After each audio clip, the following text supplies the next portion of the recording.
Hi guys, I'm Wyagrh from CPS Global School Nagar.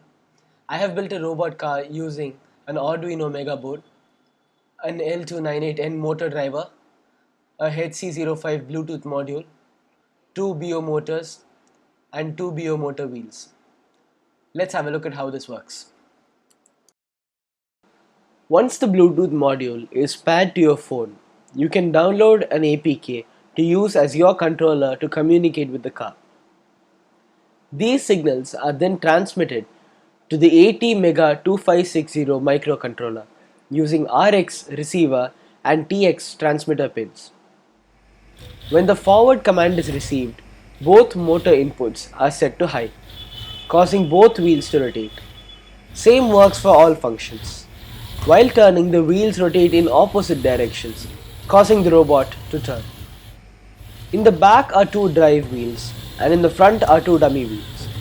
The motor driver receives signals from the Mega board using 4 PWM pins used to control the rotation of the motors. The motors are powered by 5 9-volt batteries, 3 in parallel and 2 in series.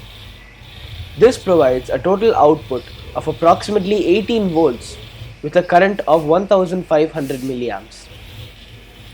The Arduino board is powered by an external 9-volt battery through the Win and ground pins. Overall, I'm very pleased with the outcome. I really enjoyed the hands-on experience of building such a robot, overcoming many problems along the way.